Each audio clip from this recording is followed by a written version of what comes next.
بسم اللہ الرحمن الرحیم۔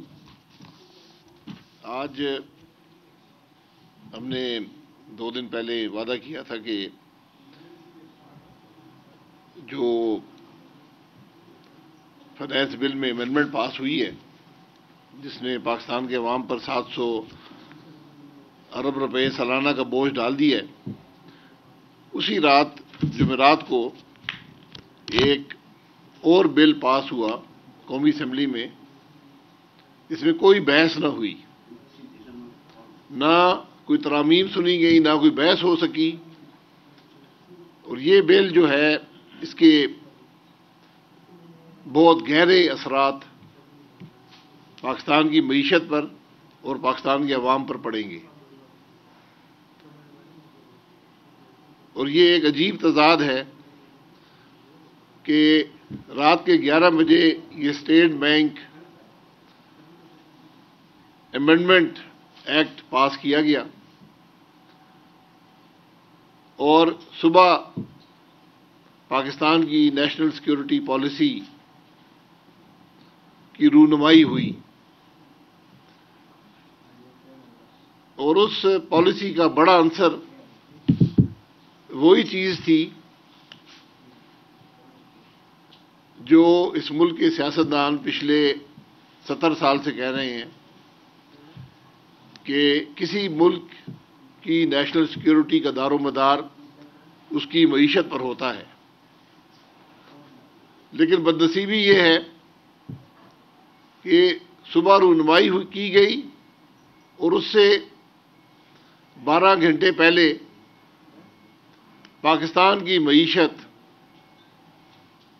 پاکستان کی حکومت اور پارلیمان سے لے کر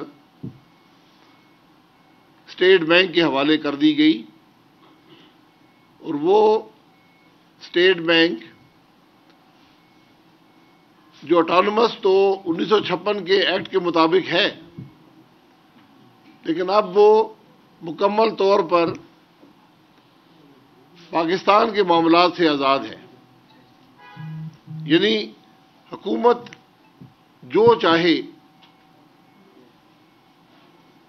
حکومت عوام کی بہتری کے لیے کام کرنا چاہے، ملک کو ترقی دینا چاہے، ملک کے اندر روزگار دینا چاہے، ملک میں غربت کو ختم کرنے کی کوشش کرے، وہ اسٹیٹ بینک کے تابع ہے۔ اس کی پالیسی اسٹیٹ بینک کی اب تابع ہوں گی کہ جو اسٹیٹ بینک کی سوچ ہے کیا اس سے تو حکومت کی پالیسی کا تضاد نہیں ہے۔ یعنی آج جو ملک کا اگر یہ ایکٹ پاس ہو جاتا ہے سینٹ سے، تو ملک کا اسٹیٹ بینک جو ہے نہ وہ حکومت کی سنے گا، نہ وہ پارلیمان کی سنے گا، اور نہ ہی اس سے کوئی پوچھ سکتا ہے۔ یہ اتنا کھلا تضاد ہے، یہ حکومت کا چلنا اتنا مشکل ہو جائے گا، پاکستان کو ترقی دینا اتنا مشکل ہو جائے گا کہ وہ شرائط جو پہلے مالیاتی ادارے جس طرح IMF ہے وہ پاکستان پر لگاتے تھے، آج پاکستان کا اسٹیٹ بینک لگانا شروع کر دے گا۔ اور اس اسٹیٹ بینک میں اس بل میں یہ ایک لمبا چوڑا بل ہے، اور ضرورت تھی کہ اس بل کو اسمبلی میں 2-3 ہفتے ڈیبیٹ کیا جاتا۔ یہ 24 صفحے کا بل ہے، اس کو ڈیبیٹ کیا جاتا، کیونکہ اس بل نے مکمل طور پر جو 1956 کا اسٹیٹ بینک کا ایکٹ تھا، جس پر پاکستان پچھلے 65 سال سے چل رہا ہے، اس کو مکمل طور پر تبدیل کر دیا۔ اور جو اسٹیٹ بینک کی حیثیت ہے، جو اسٹیٹ بینک کی کام کرنے کی نوعیت ہے، اس کو مکمل طور پر بدل دیا گیا۔ اور اب وہ اسٹیٹ بینک جو ملک کے بینکنگ اور مالیاتی نظام کو کنٹرول کرتا تھا، جس کا بنیادی مقصد بینکنگ اور مالیاتی نظام کا کنٹرول تھا، اب اس کا بنیادی مقصد ملک کے اندر ڈومیسٹک پرائس اسٹیبلٹی ہے، یعنی اب ملک کے اندر مہنگائی کتنی ہوگی، اس کے کیا اثرات ہوں گے معیشت پر، یہ معاملہ حکومت سے نکل کر اب اسٹیٹ بینک کے پاس چلا گیا ہے۔ اور اس کے بعد دوسرا کام جو ہے وہ وہی پرانا بینکنگ اور مالیاتی نظام کا ہے، اور اس کے بعد جب یہ دونوں مقصد پورے ہو جائیں گے تو اسٹیٹ بینک جو ہے وہ حکومت کی پالیسیز کو سپورٹ کرے گا۔ یعنی اگر حکومت عوام کو کوئی ریلیف دینا چاہے، اسٹیٹ بینک اس کو روک سکتا ہے، اسٹیٹ بینک اس کے اثر کو زائل کر سکتا ہے۔ تو آج پاکستان کے عوام اپنے منتخب نمائندوں کی پالیسیز کے تابع نہیں ہوں گے، ان کے اثرات پارلیمان کی پالیسیز، حکومت کی پالیسیز پر نہیں ہوں گی، ان کا تمام ان کی زندگی پر جو اثرات ہیں، جو مہنگائی ہے، جو غربت ہے، جو روزگار ہے، وہ اب چلا گیا ہے اس اسٹیٹ بینک کے پاس جو کسی کا تابع نہیں ہے۔ اسٹیٹ بینک اس قانون میں تقریباً 1.5 صفحہ ہے کہ اسٹیٹ بینک کے گورنر کی تنخواہ کیسے مقرر کی جائے گی۔ تو جو ادارے اپنی تنخواہ پر اتنا زور دے رہے ہیں کہ ہمیں کیا تنخواہ ملے گی، اور یہ اب یقیناً یہ بڑی سیدھی بات ہے کہ اس قانون کے پاس ہونے کے بعد پاکستان میں کی حکومت میں سب سے زیادہ تنخواہ لینے والا اسٹیٹ بینک کا گورنر ہوگا، اور پاکستان کا دوسرا طاقتور آدمی اسٹیٹ بینک کا گورنر ہوگا، نہ پارلیمان ہوگی نہ حکومت ہوگی۔ یہ اس کے اثرات ہیں۔ عوام پر اس کا کیا اثر پڑے گا؟ عوام اور حکمرانی یا ملک کے معاملات کو حل کرنا یا گورننس دینا یا معیشت کو کنٹرول کرنا، یہ اب حکومت یا پارلیمان کے پاس نہیں ہے، یہ اب اسٹیٹ بینک کے گورنر کے پاس ہے کہ وہ عوام کیا پالیسیز بناتا ہے جس کے عوام پر کیا اثرات ہوتے ہیں۔ اسٹیٹ بینک کا گورنر ماضی میں 3 سال کی مدت ہوتی تھی، اب وہ بڑھا کر 5 سال کر دی گئی ہے۔ جو ڈپٹی گورنر ہوتے تھے وہ حکومت لگاتی تھی، اب وہ اسٹیٹ بینک کی گورنر کی مرضی کے بغیر نہیں لگ سکتے۔ جو بورڈ آف ڈائریکٹرز ہے اس میں 8 آدمی لگائے جائیں گے جو حکومت لگائے گی، ان کی مدت بھی 5 سال ہوگی، حکومت کی اپنی مدت بھی 5 سال ہوتی ہے۔ اس کا مطلب یہ ہے کہ جب بھی یہ لوگ لگیں گے ایک حکومت سے دوسری حکومت کے اندر بھی یہ جائیں گے، اور کوئی حکومت بھی اپنی معاشی پالیسیز امپلیمنٹ نہیں کر سکے گی۔ یہ لوگ جو 8 لوگ لگائے جائیں گے جن پر پارلیمان کا کنٹرول نہیں ہے، جب ایک دفعہ لگ گئے کا کوئی طریقہ بھی نہیں ہے۔ اس ایکٹ میں نہ گورنر کو نکالنے کا کوئی طریقہ ہے، نہ ڈپٹی گورنر کو نکالنے کا طریقہ ہے، نہ ہی ان 8 بورڈ کے اراکین کو نکالنے کا طریقہ ہے، اور یہی 8 بورڈ کے اراکین ہیں جو اپنی عددی برتری پر بورڈ کی پالیسیز یعنی اسٹیٹ بینک کی پالیسیز کو کنٹرول کریں گے۔ یہ لوگ کون ہوں گے؟ اس حکومت نے جو لوگ اپنی کمیٹیوں میں رکھے ہیں اس قسم کے لوگ ہوئے تو پھر پاکستان کا اللہ ہی حافظ ہے۔ یہ جس قسم کے لوگ آج حکومت میں ہیں، تو اس لیے کوئی ان لوگوں کی اپوائنٹمنٹ پر پوچھ گچھ نہیں ہے۔ صرف آپ کی ماسٹرز کی ڈگری ہو، 10 سال کا تجربہ ہو، آپ اس بورڈ پر لگ سکتے ہیں۔ اور یہ مختلف قسم کے لوگ جو آپ کو روز پریس کانفرنسوں میں نظر آتے ہیں، یہ سب کوالیفائڈ ہیں اس بورڈ پر لگنے کے. یعنی پاکستان کی معیشت کو کنٹرول کرنے کے لیے یہ حضرات جو آپ روز پریس کانفرنسوں میں الٹی سیدھی باتیں کرتے ہوئے سنتے ہیں، یہ کل پاکستان کی معیشت کے فیصلے کریں گے. یہ معاملہ پارلیمان کے پاس ہونا چاہیے، پارلیمان کی اپروول ہو، لوگ پاکستان کے عوام کے سامنے ہوں کہ ان کی کیا قابلیت ہے، ان کا کیا تجربہ ہے، ان کا کیا بیک گراؤنڈ ہے، پھر وہ لوگ اپوائنٹ ہوں. ورنہ آپ نے جو دیکھا ہے، جس طرح S A P M appoint ہوئے ہیں، ایڈوائزر اپوائنٹ ہوئے ہیں، یہ جو اے ٹی ایم مشینیں ہیں، یہ کل پاکستان کے اسٹیٹ بینک کے بورڈ پر بیٹھی ہوں گی. یہ ایک سیاسی بورڈ بن جائے گا. یہ ایک حکومت، ایک جماعت جو آج اقتدار میں ہے، اس کے کنٹرول میں اسٹیٹ بینک چلا جائے گا. اور پھر اس بورڈ کو بھی بائی پاس کر دیا، ایک ایگزیکٹو کمیٹی بنائی گئی جو بینک کے گورنر، ڈپٹی گورنر اور افسران پر مشتمل ہوگی، اور تمام جو کور فنکشنز ہیں وہ اس کی ذمہ دار ہوگی.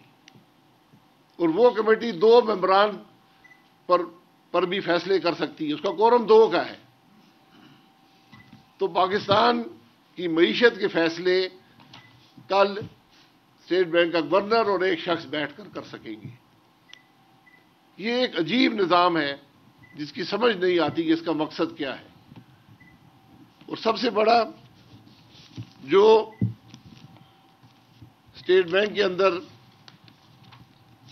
9B ہوتا تھا، 9B monetary and fiscal policy coordination board,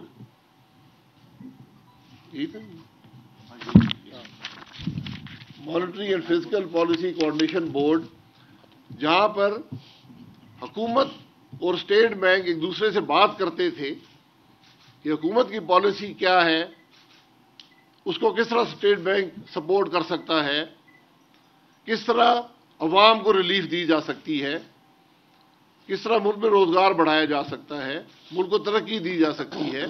حکومت اور اسٹیٹ بینک مشاورت سے اپنا مشورہ حکومت دیتی تھی، اپنی پالیسیز رکھتی تھی. اس بورڈ کو ختم کر دیا گیا. یعنی آج کوئی ایسا فورم نہیں ہے جس پر پاکستان کی حکومت ریگولیٹر سے بات کر سکے.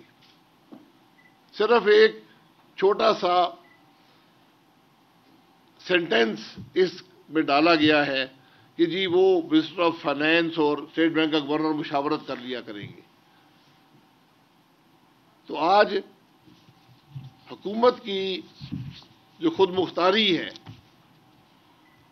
ملک کی معیشت چلانے میں، ملک کے معاملات چلانے میں، پاکستان کو ریلیف دینے میں، پاکستان کو ترقی دینے میں، وہ اس ایکٹ کے ذریعے ختم کر دی گئی ہے. اور اس ایکٹ میں کوئی بھی ایسی شک نہیں ہے کہ اگر اسٹیٹ بینک اپنا کام نہ کرے، ناکام ہو جائے، اس ملک کے لوگ تکلیف میں ہوں، ملک کے عوام پریشان ہو، تو پھر کون پوچھے گا اسٹیٹ بینک سے؟ اس سے کوئی پوچھنے والا نہیں ہے کہ آپ تو ناکام ہو گئے، آپ نے یہ جو پالیسیز بنائی اس نے ملک کا بیڑا غرق کر دیا. یہ کوئی پوچھنے والا نہیں ہے. نہ پارلیمان پوچھ سکتی ہے، نہ حکومت پوچھ سکتی ہے.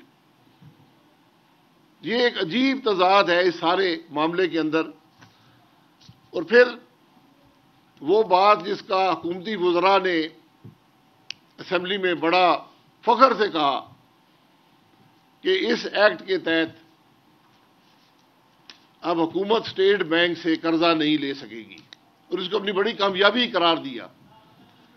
انہوں نے اسٹیٹ بینک کا ایکٹ پڑھا ہوا نہیں تھا، کیونکہ اس وقت بھی حکومت صرف 3 مہینے یا اس سے کم عرصے کے لیے اسٹیٹ بینک سے قرضہ لے سکتی ہے. ہر کوارٹر میں اسٹیٹ بینک کے پاس جو قرضہ ہوتا ہے اس کو زیرو کرنا پڑتا ہے، یعنی اس کو واپس کرنا پڑتا ہے۔ اب حکومت کوئی قرضہ اسٹیٹ بینک سے نہیں لے گی، بینکوں سے جا کر لے گی، تو اس قرضے پر بھی جو حکومت کو شارٹ ٹرم کے لیے چاہیے ہو، کسی ارجنٹ نیڈ کے لیے چاہیے ہو، ملک میں کوئی معاملات ایسے پیدا ہو گئے، کوئی جنگ کی صورتحال ہو گئی، امن و امان کی صورتحال ہو گئی، کوئی زلزلہ آ گیا، کوئی ایسی قدرتی آفت آ گئی، تو آپ کو پیسہ لینے کے لیے بینکوں کے پاس جانا پڑے گا، جو اسٹیٹ بینک کی شرح سود جو ہے اس سے 2 یا 3% اضافہ کر کے آپ کو رقم مہیا کریں گے۔ اس سے پاکستان کے عوام کا کیا ہوگا یہ کوئی بتانے والا نہیں ہے۔ اور یہی وزیر جو قومی اسمبلی میں فخر سے کہہ رہے تھے کہ جناب ہم نے یہ شک ڈالی ہے، اس حکومت نے اپنے پہلے مالی سال کے اندر 5,000 ارب روپے سے زیادہ کا قرضہ اسٹیٹ بینک سے لیا، جو ریکارڈ ہے اسٹیٹ بینک کی تاریخ میں۔ تو یہ قانون میں لکھا ہوا ہے کہ آپ نے 3 مہینے سے زیادہ قرضہ نہیں دے سکتے، واپس کرنا پڑتا ہے۔ پھر جو پارلیمان کا اوور سائٹ تھی، یعنی پارلیمان کا کنٹرول تھا یا پارلیمان کو رپورٹنگ تھی، وہ ہر 3 مہینے کے بعد رپورٹ پارلیمان میں رکھنی پڑتی تھی اسٹیٹ بینک کو، اس کو سال میں 2 دفعہ کر دیا گیا ہے۔ یعنی نہ پارلیمان پوچھ سکتی ہے کہ کون لوگ اسٹیٹ بینک چلا رہے ہیں، نہ پارلیمان پوچھ سکتی ہے کہ اسٹیٹ بینک کی پرفارمنس کیا ہے، یعنی اس نے ملک کے معاملات تباہ کر دیے، کوئی پوچھنے والا نہیں ہے، پارلیمان نہیں پوچھ سکتی۔ اور جو لوگ وہاں پر لگے ہیں ان کے بارے میں بھی پارلیمان نہیں پوچھ سکتی کہ یہ کون لوگ ہیں، یہ کیا کر رہے ہیں، ان کی کیا پرفارمنس ہے۔ اور ملک کی تمام پالیسیز کا پر جو معیشت کی پالیسیز ہیں اس کا کنٹرول جو ہے وہ ان افراد کے پاس اسٹیٹ بینک کے اندر چلا گیا۔ اس میں اگر کل ملک مشکلات میں ہو، عوام تکلیف میں ہو، تو پھر کون جائے گا اسٹیٹ بینک کے پاس؟ کون اسے بات کرنے جائے گا؟ کون اس کو کہے گا کہ تمہاری پالیسیز تو ملک کو تباہ کر رہی ہیں، تمہاری پالیسیز نے ملک کی ترقی روک دی ہے، روزگار نہیں ہے، کاروبار ختم ہو گیا ہے؟ یہ کوئی طریقہ اس چیز کے اندر، اس ایکٹ کے اندر نہیں ہے کہ اسٹیٹ بینک سے کوئی بات کی جا سکے۔ اور ایک اور بڑی خطرناک شک جو اس معاملے میں ڈالی گئی، یعنی اسٹیٹ بینک بیرون ملک مالیاتی اداروں سے، جس طرح IMF ہے، دیگر ادارے ہیں، دیگر حکومتیں ہیں، ان کے ساتھ معاہدے کر سکتا ہے کہ ان کو پاکستان کی معیشت کے بارے میں انفارمیشن پرووائڈ کرے، اور انفارمیشن وہ بھی پرووائڈ کر سکتا ہے جس کو پاکستان کی حکومت اور پارلیمان کو دیکھنے کا حق حاصل نہیں ہے۔ یعنی وہ کانفیڈینشیل انفارمیشن اسٹیٹ بینک کی پاکستان کی معیشت کے بارے میں، پاکستان کے مالی معاملات کے بارے میں، جو آج پاکستان کی پارلیمان کو بھی نہیں دی جاتی، پبلک کے سامنے نہیں رکھی جاتی، وہ اسٹیٹ بینک بیرون ملک حکومتوں اور مالی اداروں کو دے سکتا ہے۔ یعنی جس طرح فیٹف کے معاملات ہیں، فیٹف کے معاملے پر جو انفارمیشن مانگی جائے گی وہ اسٹیٹ بینک بغیر پارلیمان سے پوچھے، بغیر حکومت سے پوچھے مہیا کر دے گا۔ یہ خود مختاری اس چیز کو کہا جاتا ہے کہ جو پاکستان کے اندرونی معاملات ہیں ان کو ہم دنیا سے تو شیئر کر سکتے ہیں، ان کو دے سکتے ہیں، لیکن اپنے عوام کے سامنے نہیں رکھ سکتے۔ یہ اتنی خود مختاری دنیا کے کسی ملک میں نہیں ہے کہ آپ کا اپنا ملک آپ کی معیشت کے بارے میں وہ نہیں جانے گا جو دوسرے لوگ جانیں گے۔ اور یہ بہت سی باتیں اس میں ہیں، لیکن میں صرف گزارش یہ کروں گا کہ اس سارے معاملے سے صرف ایک اثر ہوگا کہ اس ملک میں گروتھ ختم ہو جائے گی، اس ملک میں بے روزگاری بڑھ جائے گی، اس ملک کے عوام تکلیف کا شکار ہوں گے، اور ہم جس طرح آج آئی ایم ایف کے رحم و کرم پر ہیں، کل ہم آئی ایم ایف سے ہٹ کر اپنے اسٹیٹ بینک کے رحم و کرم پر چلے جائیں گے، جس کا صرف ایک مقصد ہوگا کہ اب وہ آئی ایم ایف کے ایجنٹ کے طور پر کام کرے۔ آئی ایم ایف جو ہے وہ وائس رائے بن کر یہاں پر اپنا ایجنٹ رکھے جو ملک کے معاملات کو چلائے۔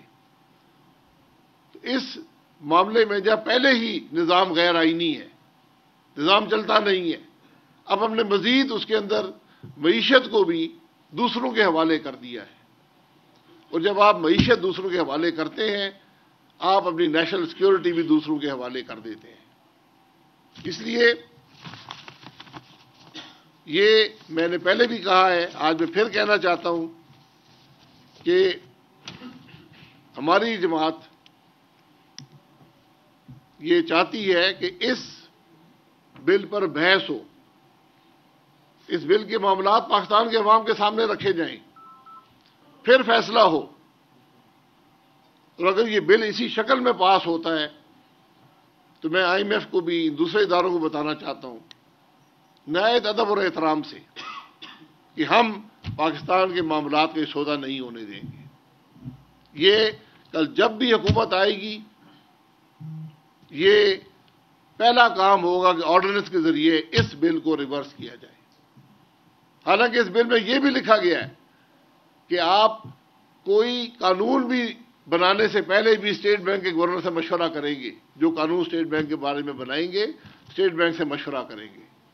اس بل میں یہ بھی لکھا گیا ہے کہ جو کچھ اسٹیٹ بینک کا گورنر، ڈپٹی گورنر اور دیگر لوگ کریں گے، پاکستان کے عوام ان سے نہیں پوچھ سکتے، ان سے نیب نہیں پوچھ سکتا، ان سے ایف آئی اے نہیں پوچھ سکتی۔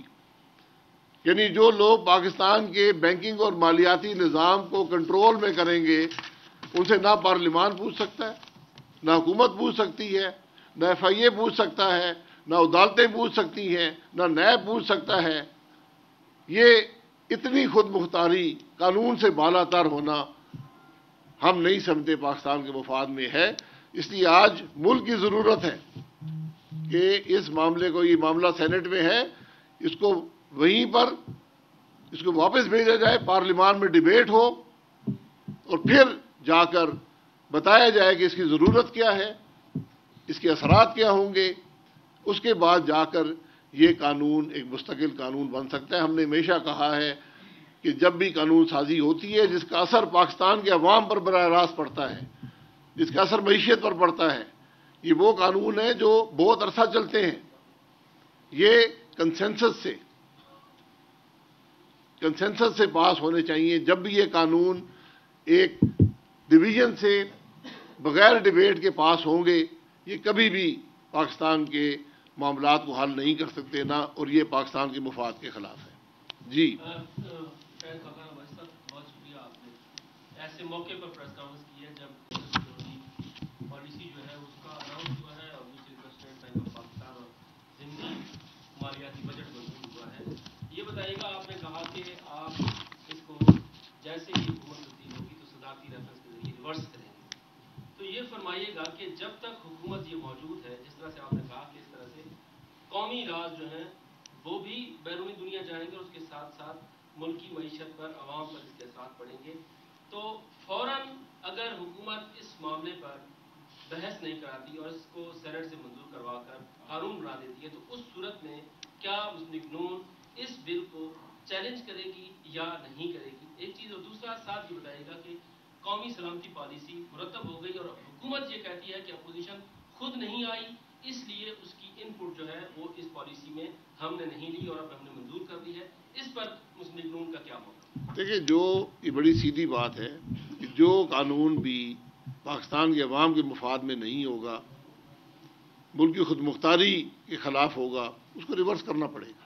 یہ ہماری ذمہ داری ہے، کیونکہ اگر آپ آج ڈبیٹ نہیں کرائیں گے، اس بل کے معاملات عوام کے سامنے نہیں رکھیں گے، یہ بل تفریق سے پاس ہوگا تو کل یہ واپس ہوگا. یہ بڑی سیدھی سی بات ہے. جہاں تک نیشنل سیکورٹی پالیسی کا تعلق ہے، آپ اس پالیسی کو پڑھ لیں، اس میں لکھا ہوا ہے کہ ہم نے 70 یا 120 اداروں اور لوگوں سے مشاورت کی. اس مشاورت میں پارلیمان کا نام نہیں ہے. تو جھوٹ بولنے سے پہلے اپنے ہی کاغذات پڑھ لیا کریں کہ لکھا ہوا کیا ہے. جناب ہم نے آپ کی پارٹی کے رہنماؤں سے اکثر سنا ہے کہ 25-30 لوگ حکومت کے آپ سے رابطے میں بھی چلی. ابھی ذرا اس پہ بات کر رہے ہیں نا، اس پہ بات کر رہے ہیں. اس طرح کی ہوتی ہے تو 25-30 ووٹوں سے اپوزیشن ہی آتی ہے اس کا مساجی میں، تو اس بل کو اب کیسے پارلیمنٹ کا تو رائٹ ہے کو پاس کریں؟ جی وہ ہارتی نہیں ہے، حکومت جیتتی ہے ٹیلی فون کے ذریعے. ٹیلی فون کا نظام، الیکٹرانک ٹیلی فون نظام جو ہے وہ کام میں آتا ہے. واٹس ایپ بڑا کامیاب پروگرام ہے. آپ نے کوئی بات کر دی جی؟ میں واٹس ایپ سے بڑا تانگ ہوں جی.